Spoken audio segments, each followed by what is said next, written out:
ஆளுநருக்கு எதிராக தமிழக அரசு தொடர்ந்த வழக்கு உச்சநீதிமன்றத்தில் இன்று இறுதி விசாரணை.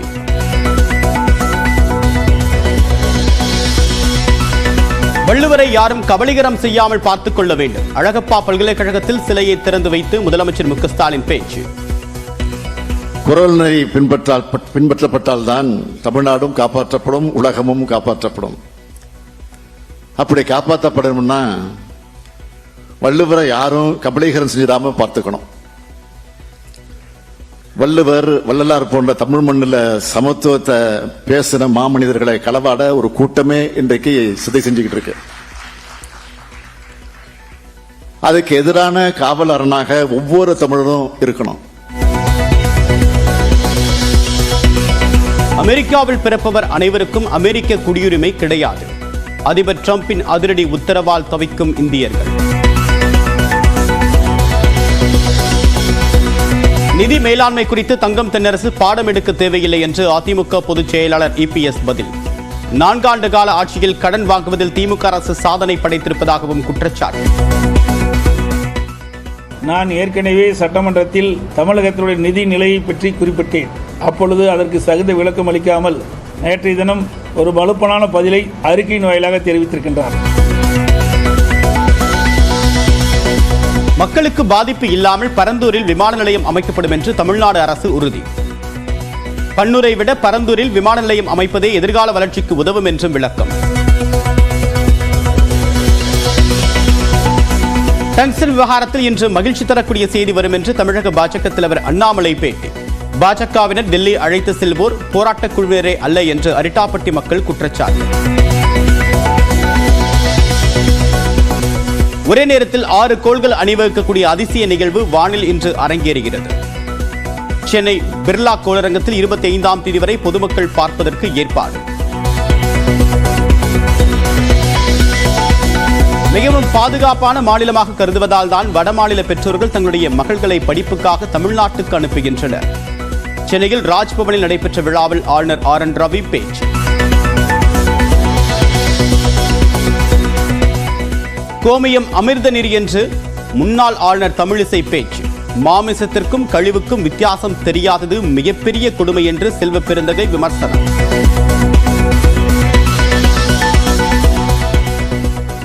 ராணிப்பேட்டை சிப்காட்டில் மெத்தை தயாரிக்கக்கூடிய ஆலையில் தீ விபத்து. பல லட்சம் ரூபாய் மதிப்பிலான பொருட்கள் எரிந்து சேதம்.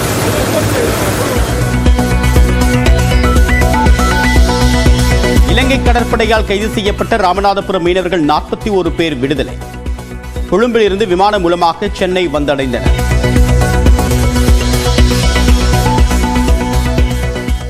முதுமலையில் மேய்ச்சலின் போது மதுபாட்டிலை யானைக்குட்டி எடுத்த அதிர்ச்சி வீடியோ.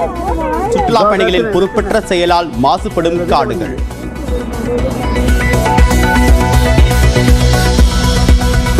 திருச்சி சரக டிஐஜி வருண்குமார் தொடர்ந்த அவதூறு வழக்கு. நாம் தமிழர் கட்சியின் தலைமை ஒருங்கிணைப்பாளர் சீமான் பிப்ரவரி 19ஆம் தேதி நேரில் ஆஜராக திருச்சி குற்றவியல் நீதிமன்றம் உத்தரவு. அண்ணா பல்கலைக்கழக மாணவி வன்கொடுமை வழக்கில் கைதான ஞானசேகரன் ஸ்டான்லி மருத்துவமனையில் அனுமதி. அதிகாலையில் வலிப்பு ஏற்பட்டதாக காவல்துறை தரப்பில் தகவல். பல்கலைக்கழக மானியக் குழுவின் புதிய விதிகளுக்கு எதிராக கேரள சட்டமன்றத்தில் தீர்மானம். தமிழ்நாடு முதல்வரின் கோரிக்கை ஏற்று ஒருமனதாக தீர்மானம் நிறைவேற்றம். அஜித், விஜய் நடித்த படங்களின் தயாரிப்பாளர்கள் வீடுகளில் வருமான வரித்துறை சோதனை. ஹைதராபாத்தில் உள்ள வீடு மற்றும் அலுவலகங்களில் சோதனை மேற்கொண்ட வருமான வரித்துறை. மும்பை லீலாவதி மருத்துவமனையிலிருந்து பாலிவுட் நடிகர் சைஃப் அலி கான் டிஸ்சார்ஜ். கத்தி குத்துக்கு 6 நாட்களாக சிகிச்சை பெற்ற நிலையில் வீடு திரும்பினார்.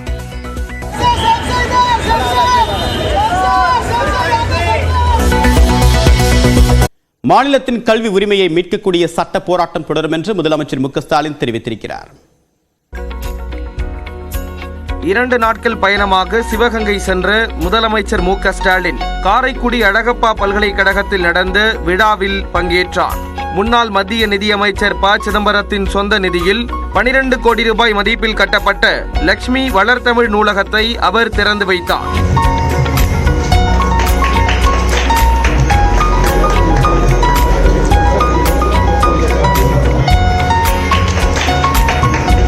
அதனைத் தொடர்ந்து அழகப்பா பல்கலைக்கழகத்தில் அமைக்கப்பட்ட திருவள்ளுவர் சிலையை முதலமைச்சர் திறந்து வைத்தார்.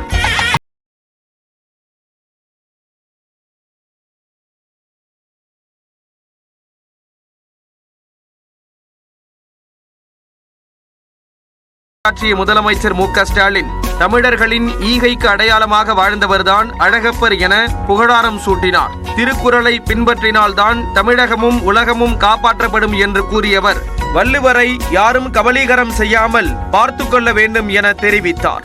குறள் நெறி பின்பற்றப்பட்டால்தான் தமிழ்நாடும் காப்பாற்றப்படும், உலகமும் காப்பாற்றப்படும்.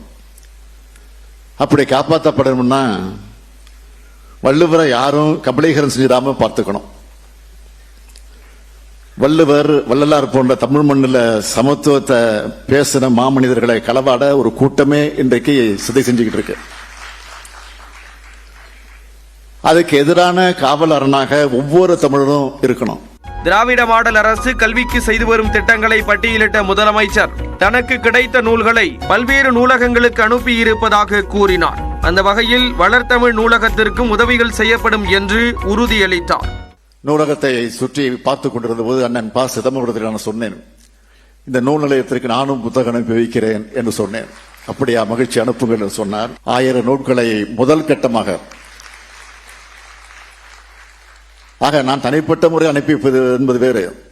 அரசின் மூலமாக என்ன செய்ய வேண்டுமோ அதையும் நான் உறுதியாக செய்வேன். பேராசிரியர்களுக்கான ஊதியம், பல்கலைக்கழக கட்டமைப்பு வசதிகளை மாநில அரசு செய்யும் நிலையில் துணைவேந்தர் பதவியில் மத்திய அரசால் நியமிக்கப்பட்ட ஒருவரை நியமிப்பதா என்பதுதான் தனது கேள்வி என கூறிய மு.க.ஸ்டாலின் அதற்காகத்தான் சட்ட போராட்டம் நடத்தி வருகிறோம் என்றார். பள்ளி முதல் உயர்கல்வி வரை ஒவ்வொரு மாணவருக்கும் பார்த்து திட்டங்களை உருவாக்கி செலவு செய்வது மாநில அரசு. பேராசிரியர் உள்ளிட்ட அனைவருக்கும் சம்பளம் கொடுப்பது மாநில அரசு. பல்கலைக்கழகங்களுக்கு தேவையான உட்கட்டமைப்பு வசதி ஏற்படுத்தி தருவது மாநில அரசு. ஆனா வேந்தர் பதவி மட்டும் ஒன்றிய அரசால் நியமிக்கப்பட்ட ஒருத்தருக்கா? அதுதான் என்னுடைய கேள்வி. அதனாலதான் சட்ட போராட்டம் உள்ளிட்ட பல்வேறு போராட்டங்கள் இன்றைக்கு நாம் நடத்தி கொண்டிருக்கிறோம். மாநிலத்தோட கல்வி உரிமையை மீட்கிற அந்த பணியில அது கிடைக்கிற வரைக்கும் இந்த சட்ட போராட்டங்கள், அரசியல் போராட்டங்கள் தொடரும். உயர்கல்வியில் சிறந்து விளங்க பல்கலைக்கழக நிர்வாகம் மாநில அரசின் முழு கட்டுப்பாட்டில் இருக்க வேண்டும் என்றும் முதலமைச்சர் மு.க.ஸ்டாலின் தெரிவித்தார். பரந்தூரில் புதிய விமான நிலையம் அமைக்கப்படுவது தொடர்பாக சர்ச்சை ஏற்பட்டக்கூடிய நிலையில் அது தொடர்பாக தமிழ்நாடு அரசு விரிவான விளக்கத்தை அளித்துள்ளது. சென்னை மாநகரின் 2வது பெரிய விமான நிலையம் காஞ்சி மாவட்டம் பரந்தூரில் அமைக்கப்படுகிறது. இதற்கு எதிராக போராட்டம் நடந்து வரும் நிலையில் தமிழக அரசு விளக்கம் கொடுத்துள்ளது. அதில் மக்களின் வாழ்வாதாரம் பாதிக்கப்படக்கூடாது என்ற அடிப்படையில் கவனமுடன் செயல்படுவதாக தெரிவிக்கப்பட்டுள்ளது. தமிழ்நாட்டின் ஒட்டுமொத்த வளர்ச்சி, இளைஞர்களின் வேலை வாய்ப்பு மற்றும் பொருளாதார வளர்ச்சிக்கு உறுதுணையாக அமையும் என்பதாலும் பரந்தூர் விமான நிலைய திட்டத்தை செயல்படுத்த முனைந்ததாக அரசு தெரிவித்துள்ளது. இந்திய விமான ஆணையமான AAI, தமிழக அரசின் டிட்கோ உள்ளிட்டவற்றின் ஆய்வு அடிப்படையில் விமான நிலையம் ஏற்படுத்த பன்னூரை விட பரந்தூர் பொருத்தமான தளமாக உள்ளதாக கூறியுள்ளது. பரந்தூரில் உள்ள திட்டத்தளம் வரவுள்ள சென்னை பெங்களூரு விரைவு சாலைக்கு அருகில் உள்ளது மட்டுமின்றி தேவையான இடங்களுக்கு எளிதாகவும் விரைவாகவும் சென்று வர வசதியானது என்றும் அரசு குறிப்பிட்டுள்ளது. மேலும் பன்னூரில் 1546 குடும்பங்கள் வசிக்கும் நிலையில் பரந்தூரில் 500 குடும்பங்கள் குறைவாக 1005 குடும்பங்களே வசிக்கின்றன என்றும் பன்னூரை விட பரந்தூரில் விமான நிலையம் அமைப்பதற்கு மனிதர்களால் உருவாக்கப்பட்ட தடைகள் குறைவாகவே உள்ளன என்றும் அரசு விளக்கம் அளித்துள்ளது. பல தொழில்கள் உள்ளதாலும் அதிக கட்டமைப்புகள் இல்லாத நிலங்கள் இருப்பதாலும் பரந்தூரை தேர்வு செய்ததாக தமிழ்நாடு அரசு கூறியுள்ளது. மேலும் பன்னூரில் குடியிருப்புகள் மற்றும் வளர்ச்சியடைந்த தொழிற்சாலைகள் உள்ளதால் அங்கு விமான நிலைய பணிகளுக்காக கூடுதல் நிலம் ஒதுக்குவது கடினம் என்றும் அரசு விளக்கமளித்திருக்கிறது. பரந்தூரில் விமான நிலையத்தை சுற்றி எதிர்கால மேம்பாடுகளுக்கு அதிக காலி நிலங்கள் உள்ளதால் சிறப்பாக திட்டமிட முடியும் என்றும், அதே சமயம் பன்னூரில் முன்மொழியப்பட்ட பகுதி ஸ்ரீபெரும்புதூர் தொழிற்பேட்டைக்கு அருகில் உள்ளது என்றும் தெரிவிக்கப்பட்டுள்ளது. பன்னூரை ஒப்பிடும்போது பரந்தூரில் நிலம் கையகப்படுத்தப்படுவதற்கான செலவு குறைவு என்பதுடன் அதிக வளர்ச்சி பெறவில்லை என்று கூறியுள்ள அரசு பரந்தூர் விமான நிலைய இடத்தேர்வு முந்தைய ஆட்சியால் 2020ஆம் ஆண்டிலேயே தேர்வு செய்யப்பட்டது என தெரிவித்துள்ளது. தொழில் வளர்ச்சி உள்ளிட்டவை ஏற்படும் என்பதால் தான் பரந்தூர் தேர்வு செய்யப்பட்டதாகவும் தெரிவிக்கப்பட்டுள்ளது. டெல்லி விமான நிலையம் 5106 ஏக்கரும், மும்பை விமான நிலையம் 1150 ஏக்கரும், ஐதராபாத் விமான நிலையம் 5500 ஏக்கரும், பெங்களூரு விமான நிலையம் 4000 ஏக்கர் பரப்பும் கொண்டவை. ஆனால் அவற்றை ஒப்பிடும்போது சென்னை விமான நிலையம் 1000 ஏக்கரில் சிறியதாக உள்ளது. சென்னை விமான நிலையம் சிறியதாக இருந்தாலும் ஆண்டிற்கு 2 கோடி பேர் பயணம் செய்கின்றனர். அடுத்த 10 ஆண்டுகளில் பயணிகள் எண்ணிக்கை 8 கோடியாக உயரும் என்பதால் டைடல் பூங்கா போல் எதிர்கால நோக்குடன் அமைக்கப்படும் பரந்தூர் விமான நிலையம் பயணிகள் வசதியை கடந்து நாட்டிற்கு இன்றியமையாதது என்றும் அரசு கூறியுள்ளது. திராவிட மாடல் அரசு எப்பொழுதும் மக்களின் நலனுக்காகவே திட்டங்களை செயல்படுத்தும் என தெரிவிக்கப்பட்டுள்ளது. அரசியல் கட்சி தலைவர்கள் மக்களை சந்தித்து குறைகளை தெரிவித்தால் அரசு அவற்றை ஆராய்ந்து மக்கள் நலன் காக்கும் என்றும், பரந்தூர் நீர்நிலைகளை சீர் செய்ய அமைக்கப்பட்ட உயர்மட்ட குழுவின் பரிந்துரைகளும் கவனத்தில் கொள்ளப்படும் என்றும் அரசு தெரிவித்துள்ளது. வளர்ச்சி ஒருபுறம் இருந்தாலும் மக்களின் வாழ்வாதாரம் பாதிக்கப்படக்கூடாது என்பதில் முதலமைச்சர் மு.க. ஸ்டாலின் கவனமுடன் செயல்படுகிறார் என்றும் தமிழ்நாடு அரசு தரப்பில் தெரிவிக்கப்பட்டுள்ளது.